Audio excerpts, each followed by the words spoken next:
People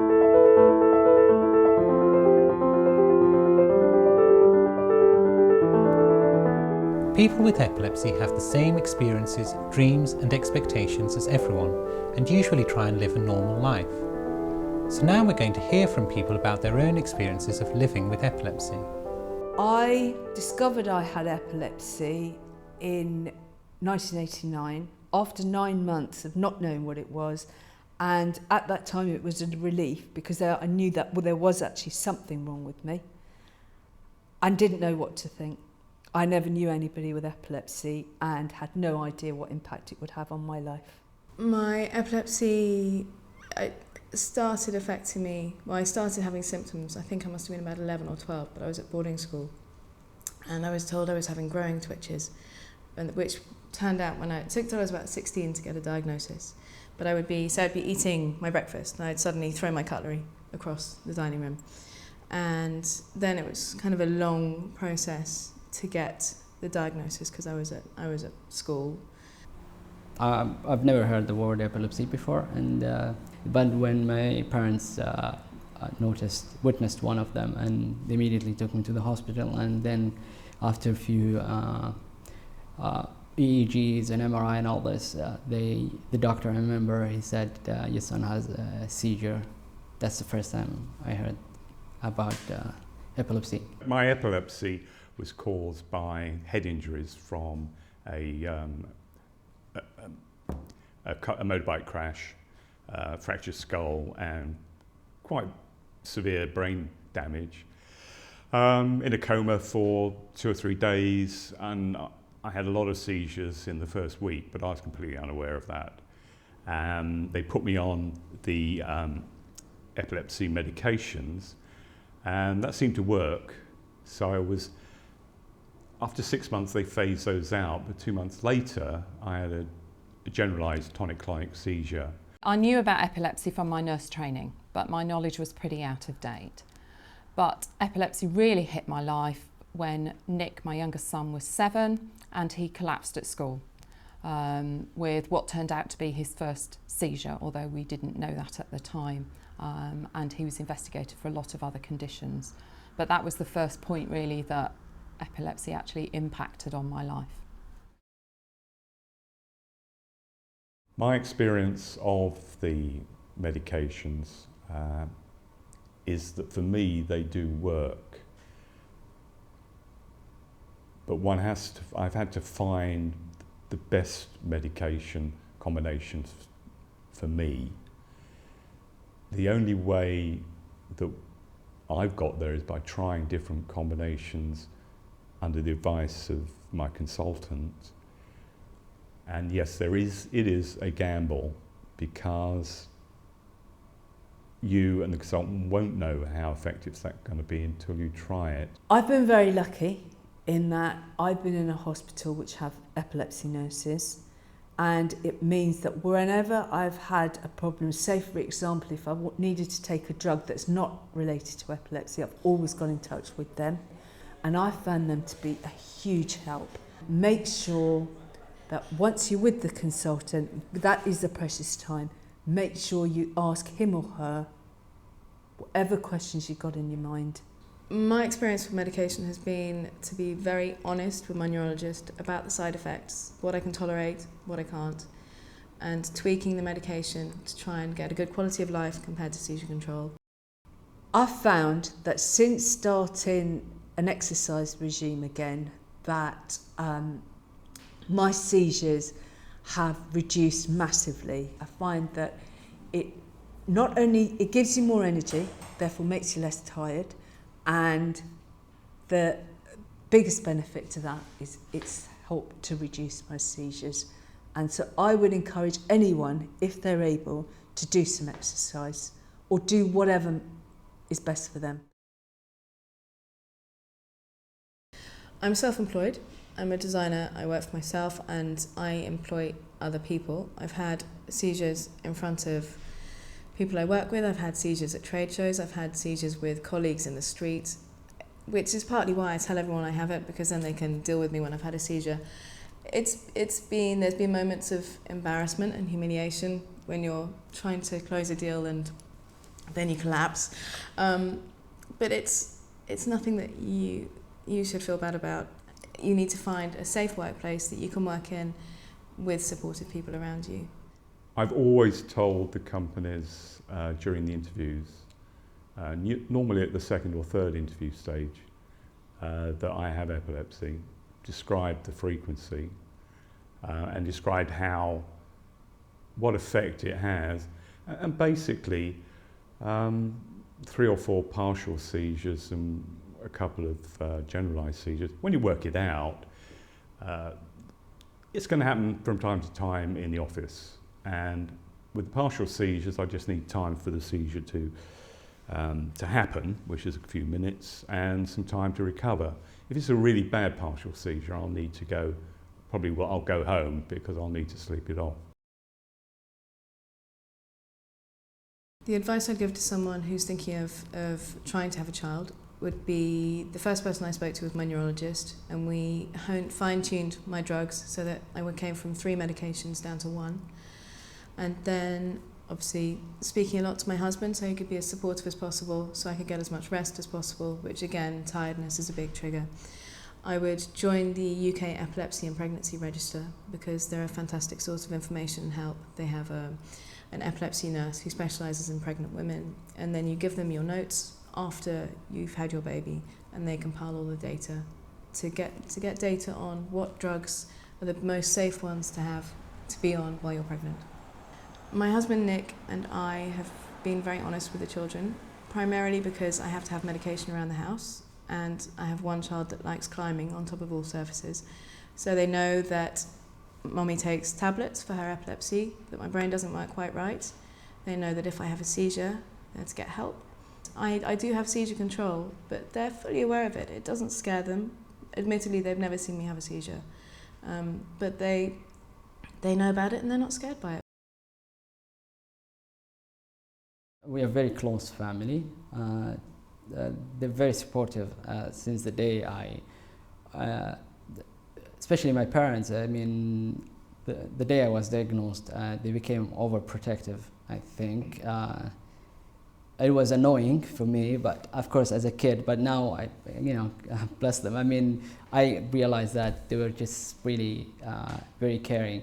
To the extent they start spoiling me more than the rest of my brothers and sisters. I can only speak for my own epilepsy.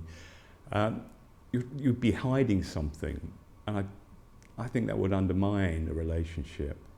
And the more open you are, in some ways, you just simply make it I have epilepsy. If they want to talk about it, then fine. I think, of course, they do. They want to find out more, but it's not something to hide. Well, my view is it's not something to hide. I very much took the view that he needed to carry on with a normal life. We weren't going to wrap him in cotton wool, but that did mean that everywhere he went, people had to know what potentially might happen. The journey for me as a single parent and as a mother of a teenage boy, I think has been much of what you would expect in that situation, only more so, because into the mix of getting teenage boys to do what they ought to be doing at any given point of any day has been this issue of Nick having to take medication every day on time. And at one point that definitely coloured our relationship, because I got very fixated and focused on it because I knew it was important, but also because he wasn't complying with it and he thought I was a nagging old bat who was just out to get him and make his life miserable. I'd gone for scans and I'd gone for all EEGs and ECGs and strobe tests and everything. And she, at the end, she just sat me down in her office and said, well, yeah, you've got epilepsy. And I remember I was very, very shy as well. And I remember saying at the end of the meeting, once she'd been through everything with my mum, I said, I really want to join the RAF and be a pilot. Can I do that? And I just remember her saying, don't be so stupid, you'll never fly, you'll never be able to do this. It's just listed all the negative things. And I just remember it being crushing, absolutely crushing. I think when you get a new diagnosis of epilepsy, it can be a big shock, and you can be very upset, it's a very emotional time. But for me, the moment I embraced it and started living life with it and didn't fight it, things just calmed down. Speaking to your doctor and your family and your friends, everyone will be tremendously supportive. And if they're not, you don't need them in your life, is my attitude. And having a very good neurologist who works with you, and if you don't like your doctor, see if you can get a different one, would be my advice. After getting epilepsy, I was 25. I think after I just realised what this whole thing was that had suddenly entered my life, I didn't handle it well. I wasn't living at home at the time, and I told my friends, but I hit out at my parents verbally and just thought, well, why me? Why is this happening to me? And it's not fair. And then suddenly I think I began to realise I'm not the only person in the world who has this thing. It maybe isn't as terrible as I'm making it out to be.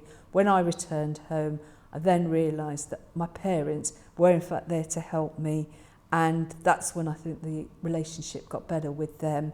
He went through a period where he got quite socially isolated at school, not helped by the fact that his friends who did know that he had epilepsy thought he wouldn't be able to do things like go to clubs with them, go out to social events, etc., because everybody thinks if you've got epilepsy you can't go anywhere where there are flashing lights. So his friends actually weren't asking him to go to places with them either because they thought he wouldn't be able to, and he got very isolated. I've never been concerned about telling anyone I have epilepsy, because the way I look at it, the more people that know they know someone with epilepsy, the more understood it is and the more acceptable it becomes. Also, if I have a seizure, I want someone to know what to do with me, because I'm incapable of doing anything to help myself when I'm having a seizure. So I tell people I'm not ashamed of it at all. I think it's helpful. I've had lots of people say things to me that at the time have been very difficult to cope with, but I think now where I've got to is just to ignore them, because once you realise that it's a medical thing, it's part of your life, and the more you can cope with it, the less you need to cope with what other people say. I think it's not easy telling people about epilepsy. So I think it's really crucial here that people know about epilepsy. You don't have to know details, but in general, what is epilepsy and what effect it will have in someone's life. I think this will really help. And by talking about it, I think you will raise awareness even without noticing. I've come across a lot of people who've helped and been very considerate because my epilepsy, I'm unaware. I don't know how many people walked past me when I was having a tonic-clonic seizure, but I know a lot of people actually took the time to help. I think if more of us are open about it, the less of a stigma will be there. If you're open about it, make sure that it's not an issue as far as you're concerned. If you try and bury it, then people think, well, why is he burying it? Is there something more behind it? It's actually an abnormality in the brain, in the way it functions. It's actually a physical disease in the same way as a bone gets broken. This is a problem in the brain that can be controlled by medication, but you have to understand what's happening and know how to treat it. But it's not a bad spirit, and actually encouraging people to talk about it, I think, is really important, because it helps to dispel those myths and talk to other people about it. And the best people to explain it are people who've had experience of living with epilepsy. In my religion, Muslims, which is, the language in Islam is Arabic, because the Holy Quran is in Arabic. So there is a misunderstanding of the word. It's called sara' in Arabic, and it means epilepsy. But this word at the same time means like someone if he's possessed with demons and all this. So whenever the word sara' is mentioned, people will just have this idea that someone is possessed with demon and all this. I think when it comes to religion, a lot of people, definitely the only religion I can talk about is my religion first, which is, I'm a Hindu, it's a karma. And it has been said to me before that, oh, you know, that's what it is, karma or karma as they say. But I think that once you realise it's a medical thing, you just need to just let that go over your head as much as you can. Otherwise, just perhaps inform people, just do what's right for you. I would say that epilepsy is very much a medical condition. There's nothing you can do about it. There's nothing you've done in a past life to get it. It's just a bad bit of luck. It could be epilepsy, it could be something else. It's just the lot you've been dealt with. It's no punishment, it's just something you've got to deal with. And people who aren't supportive to that, you really don't need that on your plate as well as having epilepsy. The way I have coped with my epilepsy has been to look at what I can do rather than focus my attention on what I can't do. If I look at what I can do, the epilepsy becomes irrelevant. I've had epilepsy now for 23 years to make sure it doesn't define you as a person. Otherwise it becomes all about your health and less about you as a person. Don't live under the shadow of like people's perception. I mean, you got epilepsy, people have other diseases that even more far dangerous than epilepsy. So don't let it, whatever you got, control you. You should get control of your life.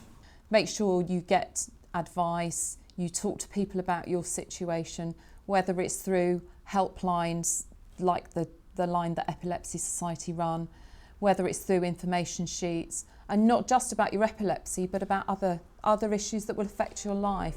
All of that information that's about enabling you to live as full and as normal a life as possible.